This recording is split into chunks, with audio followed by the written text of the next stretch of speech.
पाकिस्तान घुस गई भारतीय सेना।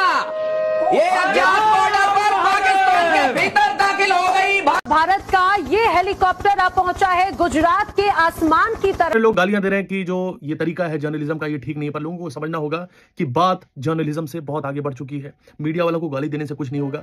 मीडिया वाले अपना काम कर रहे हैं, ऐसा काम कर रहे हैं कि पाकिस्तान के क्या हमारी ही फट के हाथ में आ जा रही है। ये कोई अफसाना नहीं बल्कि हमारे खित्ते के मीडिया और सियासी मैदान जंग की हकीकत है। तसव्वुर करें एक ऐसी जंग जहाँ न तलवारें चलती हैं न गोलियाँ बरसती हैं, बल्कि झूठ के तीर और प्रोपेगेंडे के बम बरसाए जा रहे हैं। ये है भारतीय मीडिया का वो गला फाड़ जंग जो पाकिस्तान के खिलाफ जोरों पर है। आज हम इसे एक दिलचस्प तजियाती और तारीखी तनाजुर में पेश करेंगे जो आपको हैरत में डाल देगा। भारतीय मीडिया आज एक सनसनीखेज जंग लड़ रहा है जो किसी बॉलीवुड फिल्म से कम नहीं। वो दावा कर रहे हैं कि उन्होंने पाकिस्तान के शहर फतह कर लिए, कराची, पेशावर, हत्ता के लाहौर पर भारतीय बहरिया का कब्जा।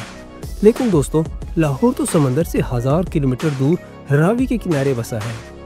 ये झूठ एक ऐसी ड्रामाई कहानी है जो भारतीय आवाम को गुमराह कर रही है। ये प्रोपेगेंडा आवाम के जज्बात को उबारने की हिकमत अमली है। झूठी फतूहात का शोर कौमियत परस्ती को हवा देता है, लेकिन जब सच सामने आता है तो आवाम का एतमाद टूटता है। ये हिकमत अमली भारत के आलमी साख को नुकसान पहुंचा रही है। 1965 की जंग में भारतीय मीडिया ने दावा किया कि उन्होंने लाहौर फतह कर लिया, लेकिन पाकिस्तानी फौज ने वागा के करीब इन्हें रोक दिया। आज वही पुराना प्रोपेगेंडा डिजिटल दौर में नए रंग में दोहराया जा रहा है। भारतीय मीडिया का गुस्सा और चीख पुकार इनकी बौखलाहट को जाहिर करती है। वो दावा कर रहे हैं कि उन्होंने पाकिस्तान के शहर तबाह कर दिए, लेकिन इनका गुस्सा बताता है कि वो अपनी नाकामी छुपा रहे हैं। क्यों? क्योंकि पाकिस्तानी फिजाइया ने इनके राफेल जहाज़ गिरा दिए जिन पर अरबों रुपए खर्च हुए। ये एक ऐसी हकीकत है जो इनके झूठ के पर्दे को चाक कर रही है। नफसियाती तौर पर यह गुस्सा इनकी कमजोरी की इलामत है। जब कोई इदारा अपनी नाकामी छुपाने के लिए ज़रूरत से ज़्यादा शोर मचाता है तो ये अदम तहफ़्फ़ुज़ को ज़ाहिर करता है। यह हिकमत अमली वक्ती फ़वाइद तो दे सकती है, लेकिन तवील मुद्दत में साख तबाह कर देती है। 2019 के बालाकोट हमले में भारत ने पाकिस्तान में दहशतगर्द कैंप तबाह करने का दावा किया, लेकिन पाकिस्तानी फिजाइया ने अगले ही दिन भारतीय जहाज गिराकर इसे झूठ साबित किया। आज वही कहानी दोहराई जा रही है। भारतीय फौज की नाकामी इस कहानी का सबसे सनसनीखेज मोड़ है। राफेल जैसे जदीद जहाज पाकिस्तान के हाथों तबाह हुए, लेकिन भारतीय हुकाम इसे तस्लीम करने से गुरेज़ां हैं। जब सहाफ़ियों ने सवाल किया कि क्या पाकिस्तान ने आपकी जहाज गिराए, तो उन्होंने बात टाल दी। ये एक ऐसी हकीकत है जो भारत के प्रोपेगेंडे को बेनकाब कर रही है। ये खामोशी नाकामी की खामोश तस्दीक है। फौजी नाकामियों को छुपाना सियासी फ़वाइद तो दे सकता है, लेकिन फ़ौज का मोराल और आवाम का एतमाद मुतासिर होता है। राफेल की तबाही भारत की फ़ौजी सलाहियत पर सवालिया निशान है। 1965 की जंग में पाकिस्तानी फ़िज़ाइया ने भारतीय जहाज़ों को गिराकर अपनी बरतरी साबित की। आज भी पाकिस्तानी फ़िज़ाइया भारत के जदीद जहाज़ों का मुकाबला कर रही है। भारत ने पाकिस्तानी मीडिया और सोशल मीडिया पर पाबंदी लगा दी ताकि पाकिस्तानी नुक्ता नज़र इनके आवाम तक न पहुँचे। लेकिन दिलचस्प बात, पाकिस्तान ने भारतीय मीडिया पर पाबंदी नहीं लगाई क्योंकि वो पाकिस्तान में मजाक बन चुका है। हत्ता कि चीन भी इन दावों पर हंस रहा है। ये एक ऐसी जंग है जिसमें भारत अपनी साख खुद गिरा रहा है। ये पाबंदी भारत की बौखलाहट को जाहिर करती है। मालूमात के दौर में सच को दबाना नामुमकिन है। ये पाबंदियाँ भारतीय आवाम को हक़ाइक़ से महरूम कर रही हैं जो जमहूरियत के लिए ख़तरनाक है। 1971 की जंग में भारत ने पाकिस्तानी नशरियात को जाम करने की कोशिश की, लेकिन पाकिस्तानी आवाम तक मालूमात पहुँचती रहीं। आज भी यह हिकमत अमली नाकाम है। भारतीय सहाफ़त आज एक अफसोसनाक मोड़ पर है। सहाफ़ी खौफज़दा हैं कि सच बोलने पर इन पर गद्दारी का लेबल लगेगा। विक्रम मिश्रा से जहाज़ों के गिरने का सवाल पूछने वाले सहाफ़ी का लहजा ही इनके खौफ को जाहिर करता था। ये गोदी मीडिया हिंदुत्व के एजेंडे के सामने सर झुका चुका है। सहाफ़त का ये ज़वाल अमराना निज़ाम की इलामत है।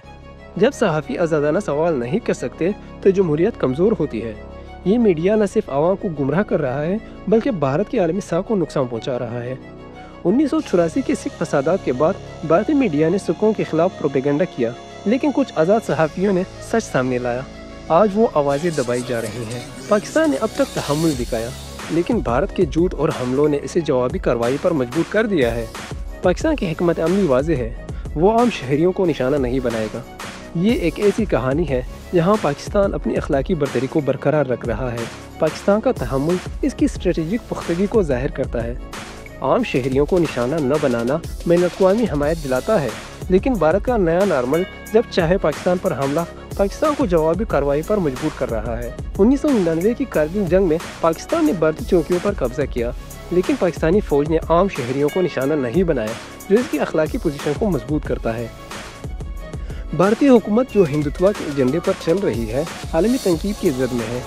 اسے رگ اسٹیٹ کہا جا رہا ہے کیونکہ اس نے سری لنکا میں تامل ٹائیگرز کو ہتھیار دیے، کینیڈا اور امریکہ میں ٹارگٹ کلنگز کی، اور ایک ایسے شخص کو وزیر اعظم بنایا جو گجرات فسادات کی وجہ سے امریکہ میں پابندی کا شکار تھا۔ ہندوتوا بھارت کو ایک خطرناک سمت میں لے جا رہا ہے۔ یہ خطے کے امن اور بھارت کی سیکولر شخصیت کے لیے خطرہ ہے۔ رگ اسٹیٹ کا لیبل بھارت کی عالمی ساکھ کو تباہ کر رہا ہے۔ 2002 کے گجرات فسادات نے ہندوتوا کے ایجنڈے کو بے نقاب کیا۔ نریندر مودی پر عالمی پابندیاں عائد کی گئی۔ یہ کہانی ایک پرجوش موڑ پر ختم ہوتی ہے۔ اگرچہ پاکستان کو اسٹریٹجک طور پر جوابی کارروائی کرنا ہوگی، لیکن ہمارا مقصد امن ہے۔ ہم نہیں چاہتے کہ اس خطے میں جہاں دنیا کی 24% آبادی رہتی ہے، جنگ بڑھے۔ ہم شہریوں کی ہلاکتوں کی مذمت کرتے ہیں اور عالمی طاقتوں سے مطالبہ کرتے ہیں کہ وہ بھارت کے نئے نارمل کو مسترد کریں۔ امن نہ صرف اخلاقی بلکہ اسٹریٹجک ضرورت ہے۔ جنگ خطے کی معیشت اور انسانی جانوں کو تباہ کرے گی۔ عالمی مداخلت ہی اس تنازع کو روک سکتی ہے۔ 2003 کے سیز فائر معاہدے نے خطے میں امن کی امید جگائی، لیکن بھارت کی جارحیت اس سے خطرے میں ڈال رہی ہے۔ یہ کہانی ہمارے خطے کی حقیقت ہے، لیکن ہمارا مستقبل ہمارے ہاتھوں میں ہے۔ پاکستان کے عوام آپ کی یکجہتی آپ کی طاقت ہے۔ آئیں نفرت کی آگ بجھائیں اور امن کا سورج طلوع کریں۔ اپنی آواز بلند کریں، جھوٹ کے خلاف لڑیں اور اپنے بچوں کو ایک پرامن کل دیں۔ یہ ہمارا خطہ ہے اور ہم اسے اتحاد سے روشن کریں گے۔